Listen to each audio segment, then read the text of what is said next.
So, Monday afternoon comes round again. God doesn't wake quick. And here is Pat McArt. Afternoon, Jude. Fighting fit. Ready to ready to enter the verbal ring. They're on to Christmas, aren't we? We'll not to find it is over. But you wouldn't do it except for the kiddies. Of course it is, yeah. That's an in-joke. Okay. Yes. Okay, so more serious matters. Top of our list today is, well, I suppose it relates to this recent poll, which showed that Fianna Fáil were 22%, Fine Gael were 27%, and Sinn Féin were at 32%. So a clear 5 percentage margin there. And yet, if you look at the Irish Times over the last, say, week, there must have been at least 3 articles which were attacking Sinn Féin very seriously. Yeah. And then if you go back a couple of months, you'll see there's a consistent attack on them. Now, I don't know what's going on the Indo, but the Indo Independent used to be notorious for its anti-Republican line. So I'm wondering what you think is how are Sinn Féin getting to that despite all the attacks, or is it because of the attacks? I have a friend who's a Republican, and I get every so often I get a message from him, and he keeps telling me, "Don't get excited about all these attacks." He says it's doing us good. so Jude, know someone right here. I have got a theory, and I really genuinely believe this is true. I think it was Wednesday night. Last week, Micheál Martin, the leader of Fianna Fáil, said the banks did not get a bailout. I think that was a Tuesday. On a Wednesday night, he was on RT, and they said they were going to talk to Micheál Martin about COVID and Brexit, the latest. And I said, wait a minute, there's just been a major controversy about the leader of Fianna Fáil. Now, remember, the leader of Fianna Fáil said there was no bank bailout. If that's the case, no, all those schools that didn't get built, all those hospitals that didn't get built, the universal social charges and all the other charges that absolutely wrecked and ruined this country for the best part of 10 years. None of that happened.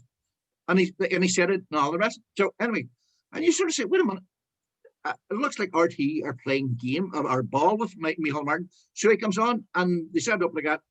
And we're talking to Micheál Martin after the break. So along comes Micheál Martin after the break, and they talk about COVID and they talk about Brexit or whatever the hell else it was. And they said, "Oh, Taoiseach, before you go, what about yesterday, the big controversy yesterday?" But he says, "I misspoke." And it was basically dropped like that. Now, had Mary Lou McDonald or Pierre Stardy said, for instance, say the Bobby Story funeral, or say Brian Stanley had to turn around and said, "By the way, I didn't say that thing about Kilmichael or Narrowwater. It's a lot of rubbish and all that." There have been controversy non-stop for weeks on end with all the opinion farmers and the columnists and the political pundits having to go with Sinn Féin. And I think a lot of people sat down and said to themselves, "Wait a minute, there's double standards going on here."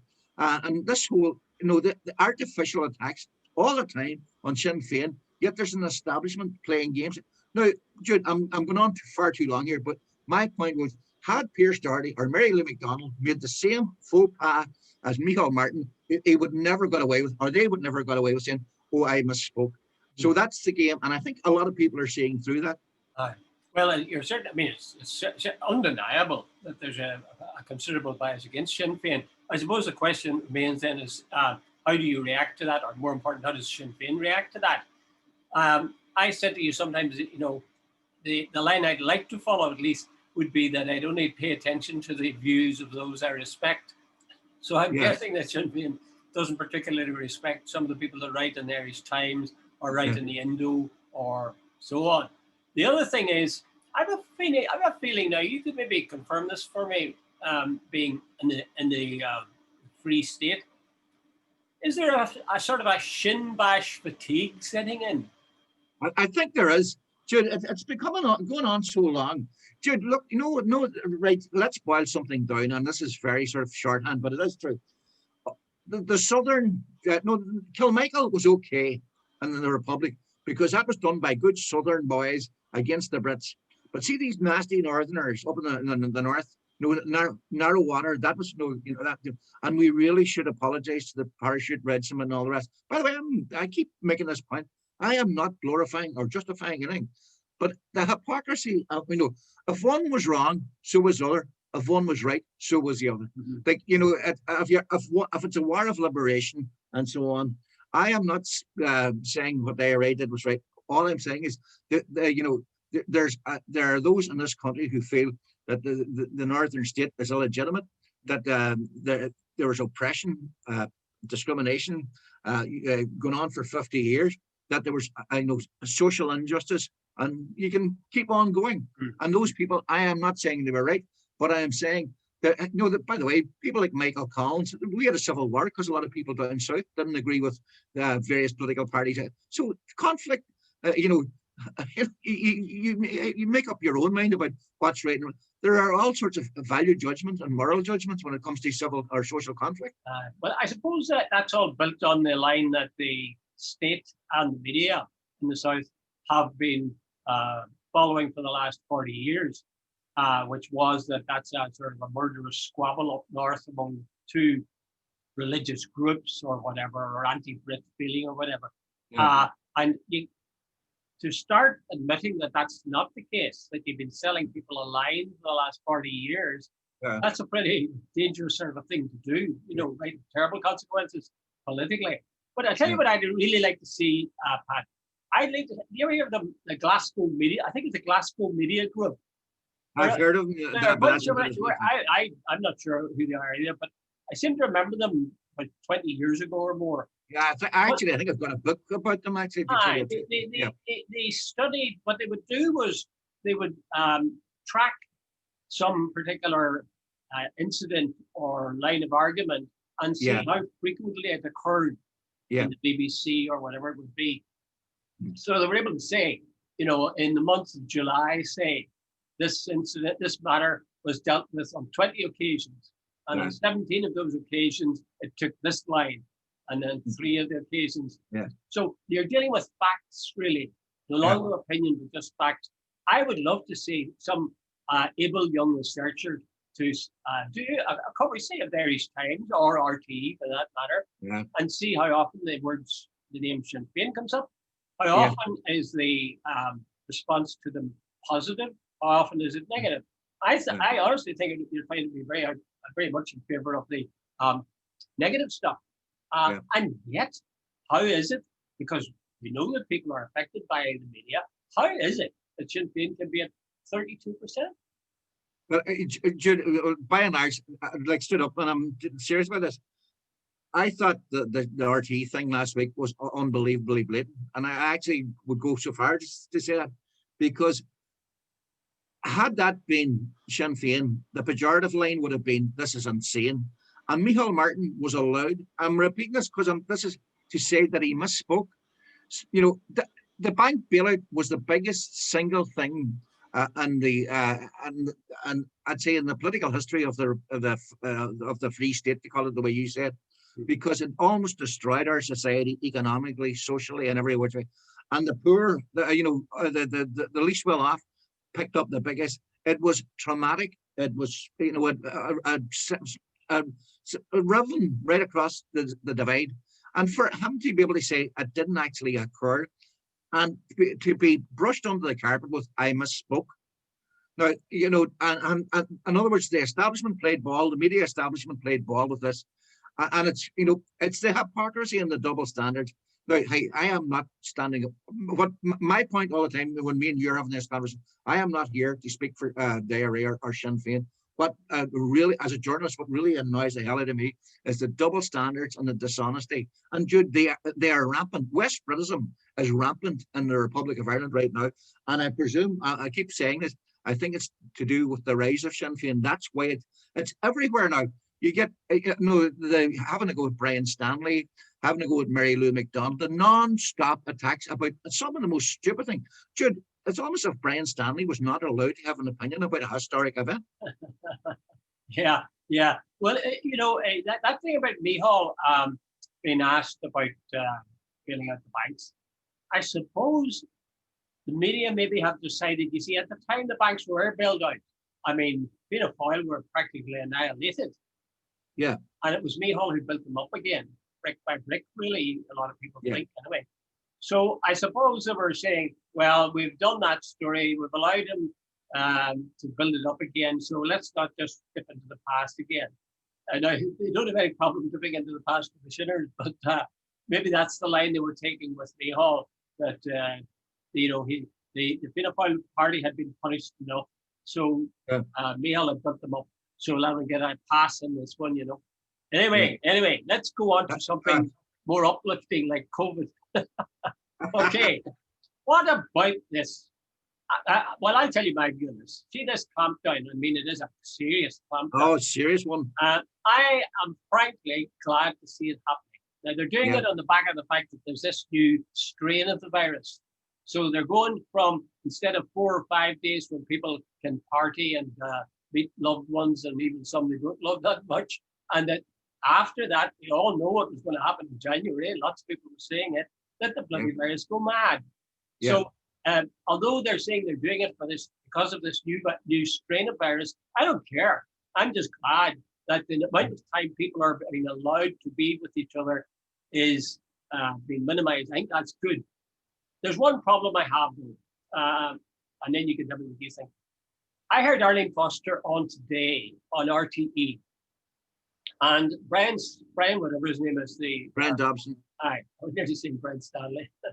Brian Dobson mentioned this thing about that there are many countries like France, like Spain, like God knows where, had a block on people coming from the UK into their country. Mm-hmm. They put it to her that wouldn't it make sense for the north of Ireland to put a block on these people where this new strain is flourishing in England, coming into the north of Ireland. And she well, a couple of things. She made out that they really didn't have the power to do that. And she secondly said, well, they would be great. Anybody who leaves level 4 area where this new strain is flourishing would be breaking the law.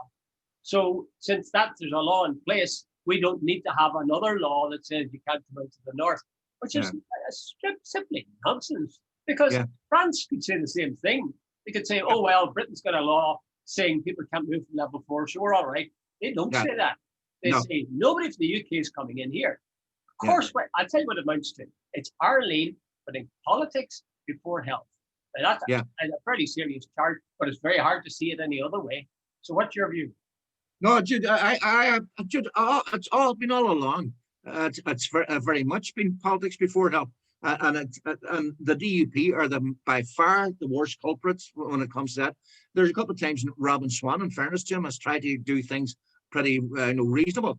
But it's at the DUP's policy at all costs. Let's follow London, not Dublin, and that has been the primacy of their policy all along.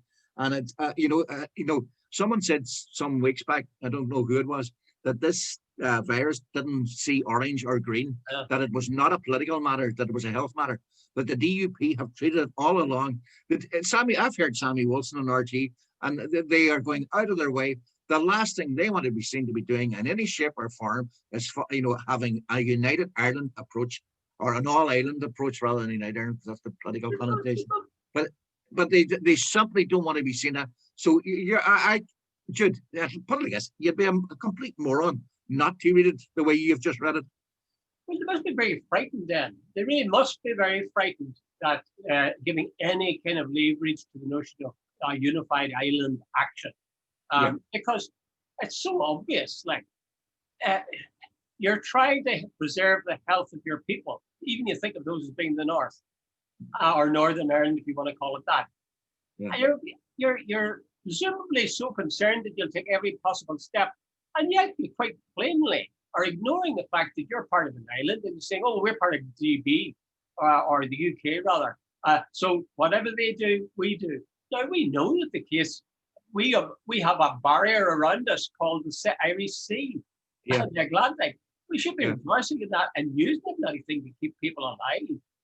I just can't. I was very disappointed in Brian Dobson. He didn't follow that up at all.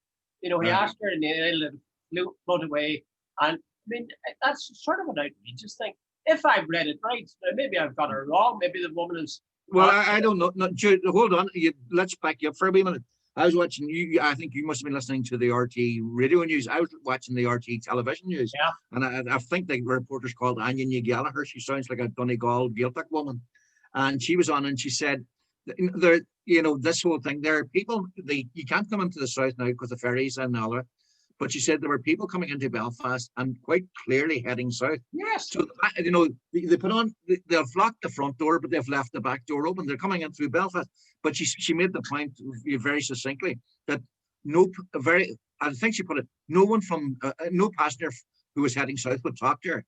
In other words, they got in the last minute and they wouldn't talk to her because strictly speaking, they should not be heading the Republic has a lockdown from people coming from Britain, but they were getting in the back door. And the northern authorities are not playing ball with the southern authorities because of politics. Well, look, I think Brian Dobson may even have mentioned that the back door entry to the south, but I mean, it was just glossed over. She just sort of did that. Yeah, and have done Jude all along. And I'm repeating myself, but it's been so blatant and so and it does down to this thing. We'll nearly sort of eat grass rather than sit at the table, rather than be seen to be on lockstep with Dublin. We like little crumbs from the table types. We want to be seen to be eating at the same table as London. Well, here's one for you now. That's a political party we're talking about.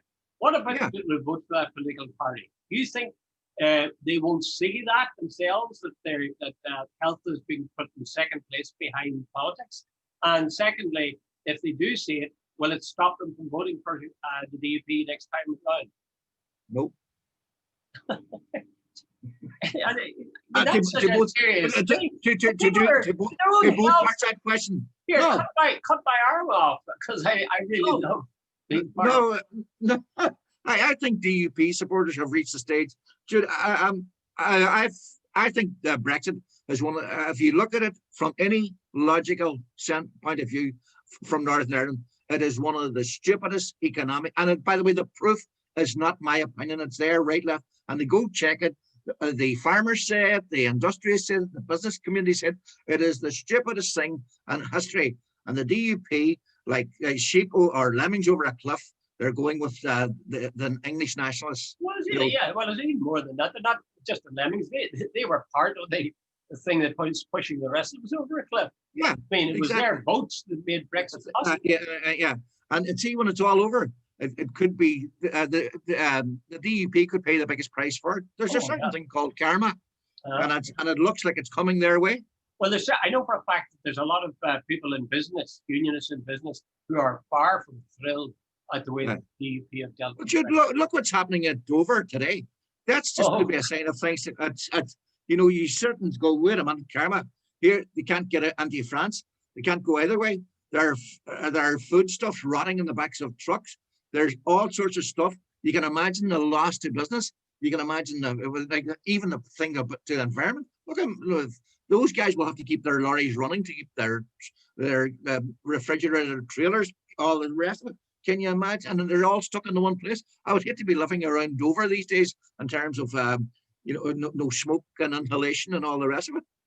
We can talk about this, and I get quite sort of angry when I think about it. It's so nonsensical. But supposing you or I were one of the guys whose trucks, like you'd be doing your nut, wouldn't you? Or if you're a businessman who owns some of these trucks and was trying to get produce. Yeah, well, I was watching Sky a wee bit this morning in my midst of someone else, and there was a guy with a Donegal accent. At least I take it was a Donegal accent, and he said he has to get to Cali and he's trying to get back in time for Christmas, but it's a 2-day trip, and he's stuck where he is. This is Monday, so unless he gets back by Thursday, he's in bother.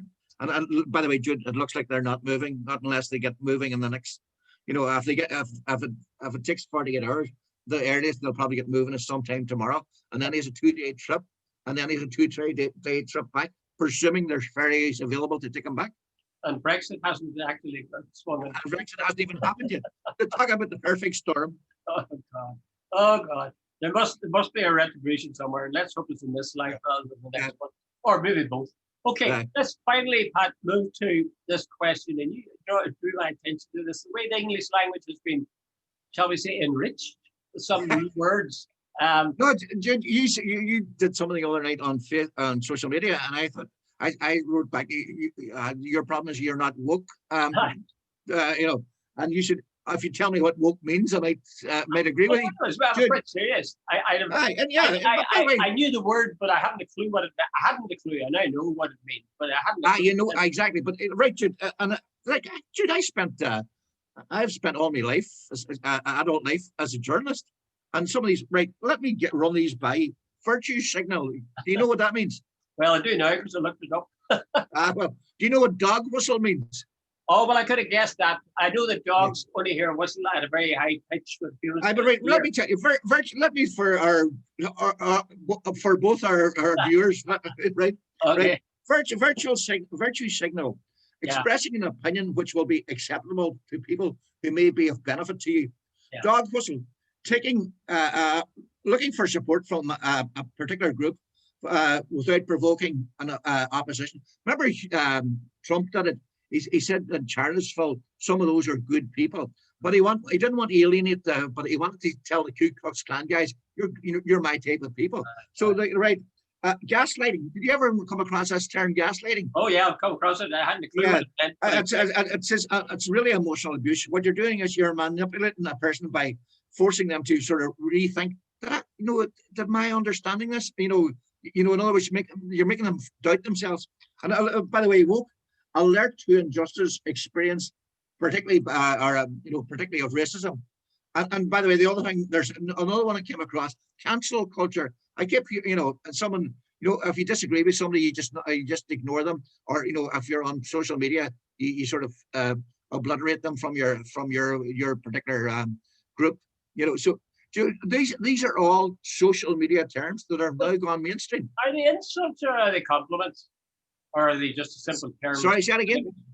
Are they compliments or insults or simply neutral terms that describe a particular state or act? I think they're mainly neutral, but it's a whole new language. Like, Jude, excuse me, you're Dr. Jude Consul. I presume your doctorate's in English and media or whatever it is. I was a former newspaper editor. Those virtue signal, dog whistle, gaslighting, cancel culture, and woke. I am only coming across these in the last 6 months, year. They were invented then. That's the reason. Yeah, but I'm saying, but there's a whole new language coming out of social media. Well, yeah, that's true. Now the question is this: is this just bloody jargon, or is there room? Are they giving us? Because words are very important. If they can identify something that's happening that we otherwise wouldn't see, they're very good, because it is true that you can't think without words. Yeah. Or at least very limited amount of thinking you can do without words. If you try thinking just simply in images, you get a very, very, very primitive sort of thinking. But you can only use, once you use words, you can do all sorts of stuff. Now, are these words helping us? Let's take woke, for example, this thing where means a person is conscious of racism or social injustice. Yeah. Well, is there really a need for that?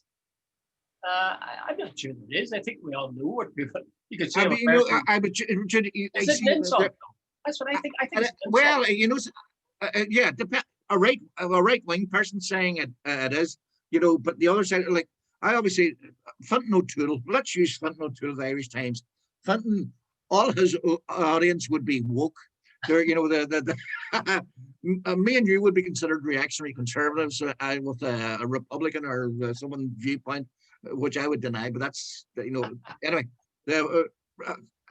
Fintan's readers would all be right on, good, supporting of gay rights, racial equality, and don't laugh because that might insult someone. By the way, there's no humor anymore. By the way, I've reached the stage now. I would nearly welcome back Irish jokes because it's become ridiculous. When you see some of the stuff now they're trying to ban because it's no longer politically correct, you're going, good merciful Jesus, give us a break. Go ahead, you. Come back to these gaslight things. Gaslight's the other word now. I'm wondering how it is. It means to pretend you don't understand the point a person's making. Or to make them doubt themselves. Yeah. Yeah. I mean, people have been doing that since the day of Lot. People have been pretending fake ignorance. Yeah. But I don't know what you're talking about. Yeah. When you know perfectly well what they're talking about. Is that gaslighting? Is that meant to be really helpful then? Because I find it very confusing. Gaslighting. Yes, apparently, I didn't know this, but apparently there's made a film made about 1940, and it was some sort of psychological thriller, and it was called Gaslight or something like that, where the main protagonist made an innocent woman believe she had murdered somebody or something like that when she hadn't. And the whole concept was that you can manipulate somebody emotion. It's emotional abuse. Was That you that, can make people make someone doubt what they believe in. was that funny by gaslighting? A clue. I think it was called funny Not by a clue. gaslight. Not at You all. mentioned it, Yeah, But yeah, the yeah. cancel culture thing, I mean, again, that's sort of, I think it's unnecessary because people Yeah. do this all the time. They decide they really are going to send this person to Coventry or ostracize them. We all know what that means. Like, But no, the point I'm making about all this is this has gone mainstream. You listen to any now. I sat and watched the count, um, recent American election about a month ago. One Saturday, just spent all day because I was saying, Jesus, I never thought I would get invested much in the politics of another country, but I was so delighted to see Trump. But in the middle of it all, they were using these words like cancel culture and about woke and all this. And I was going, what's this language? And this is now mainstream. And I'm going, you know, you said it earlier on, words are important. This is how we communicate. And there's a whole language growing up. And by the way, Jude, those are the ones I can come across and I'm aware of. We're sure there are others, you know. but I think, Pat, it's this thing that you get every so often. That certain words or certain phrases come into the language. They're seen as being you're really on the ball and you're kind of hip if you use them Yeah. for a while, and then they Yeah. pop out after another while. Yeah. Um, Let's think outside the box. We need some uh, blue sky thinking. You can remember. I forget the damn things almost immediately. But I can see very little virtue in any of those. I'm still not 100% sure. I'd have to think if somebody was gaslighting me or not. It sounds. I get it mixed up with the canary in the coal mine. It's gas first. Listen, Pat. Okay, this is Right, dealing with topics that we've lined up, but this is probably our last discussion pre-Christmas. Yeah. So, are there any? Let's take TV because it's very important to people. TV. It's very often the one thing that saves them from their families. What would you recommend people watch this Christmas? Help them keep their sanity. Right, Jude. My sister-in-law was telling me that she's saved up all Michael Palin's stuff. She's, his travels in the Himalayas and all that sort of stuff, and various places. She says for around Christmas, because she doesn't want to watch it now. She says she wants something to cheer her up, and she loves those programs and all the rest. Now, there's a great program on the other night, Hillbilly Elegy. I thought was fabulous. Have you come across it? I've seen it, but I haven't seen it. I've seen the title, but I haven't seen the movie. That's very, very good. Or is it, no, it's a one-off. It's a one-off story. It's a true story. Yeah. It's J.D. Vance is the name of the guy, as far as I remember. And I don't know if he became a lawyer, but he became an author certainly. And it's his autobiography, well, loosely based, I presume, but I'm not 100% certain. But it's a brilliant story, right? There's the odd sort of thing too. Jude, I am now becoming like my father again.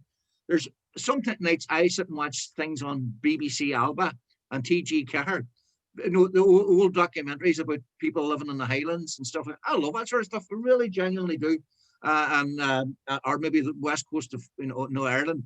So how would I find? Supposing I wanted to watch that kind of thing, do you just go to TG Cahir, or do I have to Google? Yeah, just go.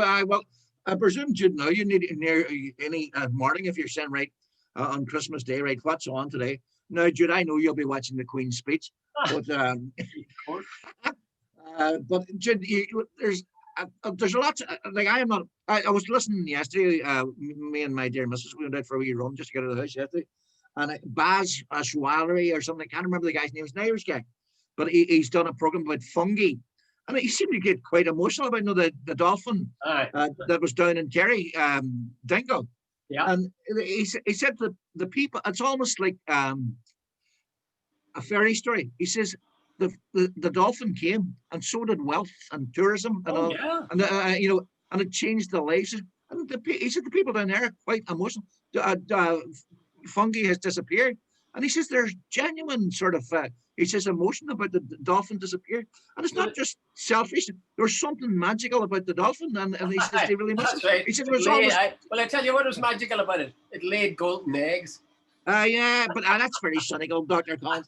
You know, he says that he I says I suspect. remember. Come on now. How can you form a relationship with a dolphin except you But get he said that's there are that's a people? funny thing. He says there wasn't a boat that went out that the dolphin didn't accompany, and he says it brought great joy to people. Now Well, I must. I'm going to wait and see whether your cynical attitude, which No, I well, just I just started think is a disgrace, by the way, in the month or the mouth of Christmas, or whether I'm right in my sort of naivety. But Pat, tell us this. I was down not at Dingle, but off Skull, in Yeah, Cork, off Cork, yeah. out to an island there, I think it was. But have you seen? Have you been in close quarters with dolphin as they leap from? Yeah, I've actually a very strange thing. I was on a boat with a guy, or a couple of guys, about 4 or 5 years, and two dolphins followed the boat. And it was Jude, I am not kidding you.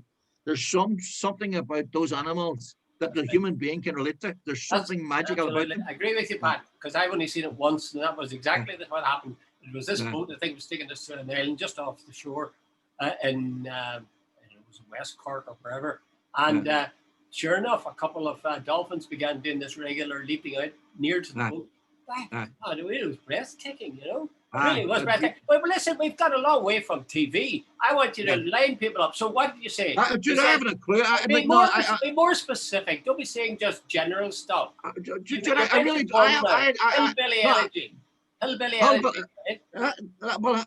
well, there's no point. The other one was the Undoing. I wouldn't Oh recommend yeah. you that. Well, That's not watch the exactly first Christmas. 3 episodes and forget the last 3.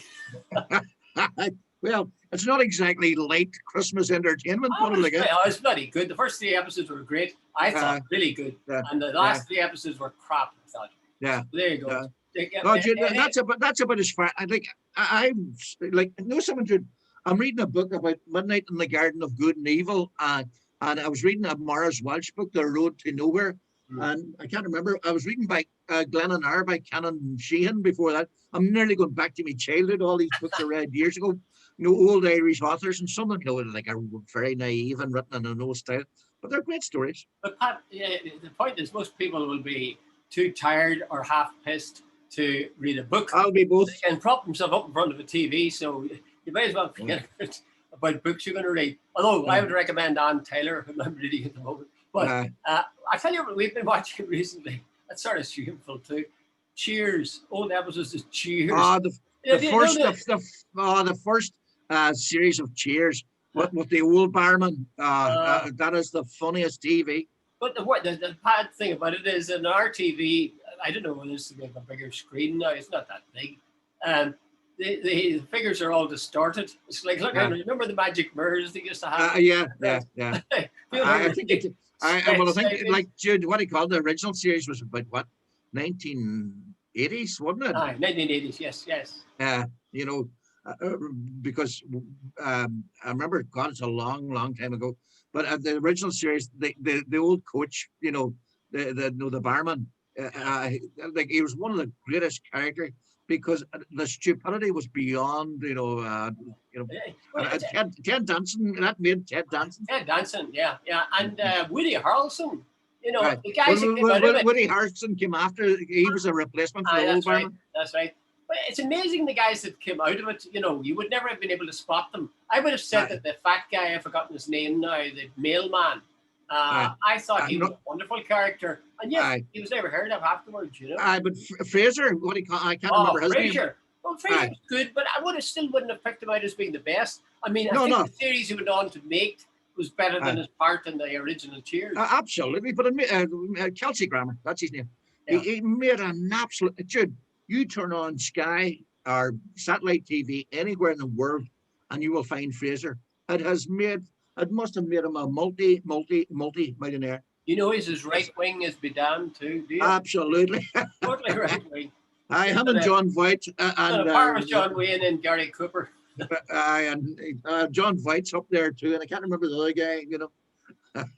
So, let's wind it up now. So we're saying the Hillbilly Elegy. We're saying maybe Yeah, Cheers if you want to look at a few old yeah, episodes. We're yeah, saying The Undoing, first yeah, three episodes, but don't look at the yeah. last three because they're a pain in the bum. Um, Uh, any final one you would no, recommend? Movies. that's People just like a good movie. Jeepers are good. Hey, don't watch it with your children, but if you're a man, look, go on Netflix and see if you can come across Field of Dreams. And if you can watch Field of Dreams without being in buckets of tears at the end, you're not a man. I think I saw Field of Dreams. You know where I saw it? I saw it on Where? a ferry between England and somewhere or another. No, no, you need to be sitting in your own house watching that. Oh, I see. Yeah, Oh no, yeah. see, when you get interruptions and people walking past and all the rest of it. No, no, no, sit and watch it and try explain to your kids why their tears run down your cheeks. Pat, you're such an emotional man. I didn't know you had it in you. Okay, Pat. Listen, Good happy luck, Dave. Christmas to you. Happy Christmas, Jude, and to And all the listen, Collins family. and Good we luck. shall meet again before the new year, I hope. Absolutely. Okay, right, Good, Pat. Good luck. And, good luck, Jude. Good luck. Nullig Hunadich. Nullig Hunadich. Well done. Had a thing for a bit.